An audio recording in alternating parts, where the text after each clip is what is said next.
고난 너머에 더 큰 고난이 기다린다 할지라도 오직 하나님만을 신뢰합시다. 여러분의 영혼의 시력이 회복되기를 마음이 없는 분에게 시청자가 아니라 우리는 예배자가 되어야 됩니다. 샬롬, 주님께서 주신 날이 밝았습니다.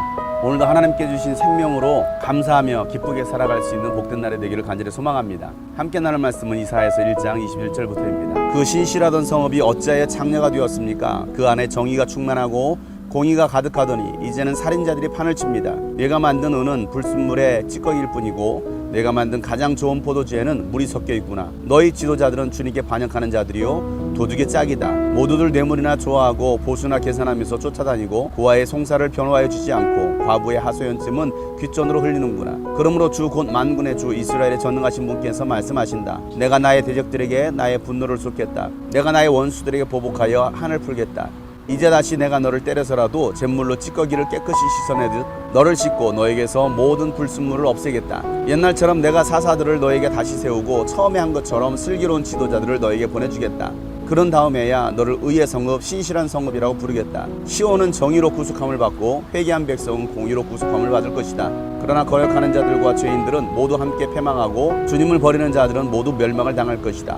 너희가 상수리나무 아래서 우상 숭배를 즐겼으니 수치를 당할 것이며 너희가 동산에서 이방신들을 즐겨 섬겼으므로 상피를 당할 것이다. 기어이 너희는 잎이 시든 상수리나무처럼 될 것이며 물이 없는 동산과 같이 메마를 것이다.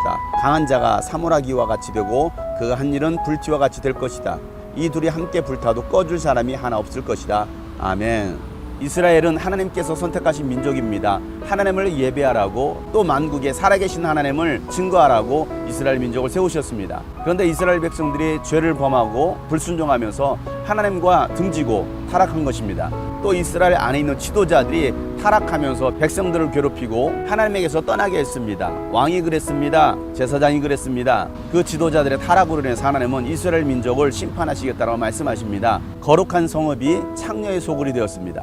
정의가 충만하고 공의로웠던 그 나라가 이제는 살인자들의 판을 치는 나라가 된 것입니다. 정의를 실천해야 될 이스라엘 민족이 더 불법을 행하고 죄를 짓고 우상 숭배한 것입니다.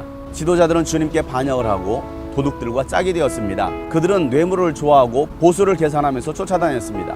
어려움을 당한 고아의 송사는 들어주지 않았습니다. 과부들의 하소연은 귓전으로 들었습니다. 그리고 있는 자들을 위해서 더 유리한 재판들을 진행했습니다.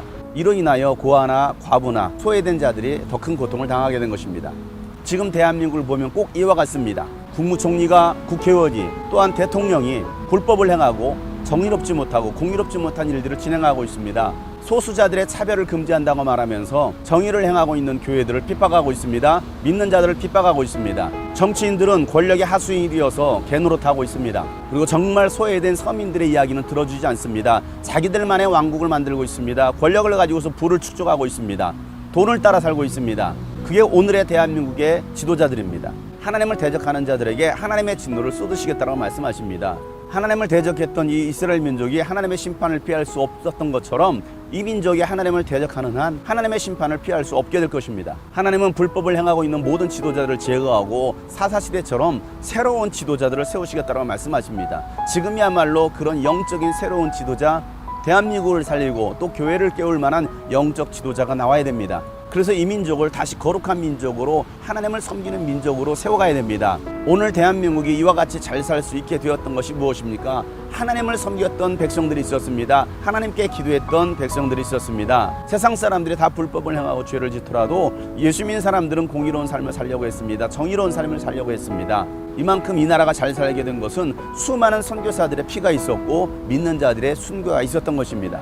그런데 이제는 교회를 탄압하고 있습니다. 교회를 없애려고 수많은 제도들을 만들어내고 있습니다. 하나님은 이런 민족을 가만 놔두지 않습니다.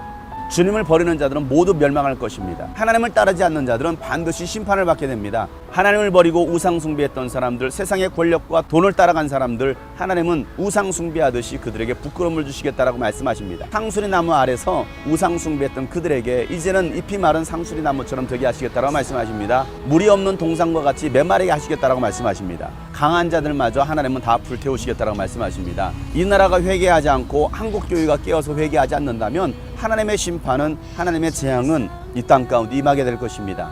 오늘도 우리가 주님의 음성을 듣고 주께로 돌아가야 됩니다. 회개해야 됩니다. 그리고 하나님을 찾아야 됩니다. 처음 사랑, 처음 은혜를 회복해야 됩니다. 그럴 때 하나님께서 우리를 회복시켜 주실 것입니다. 세상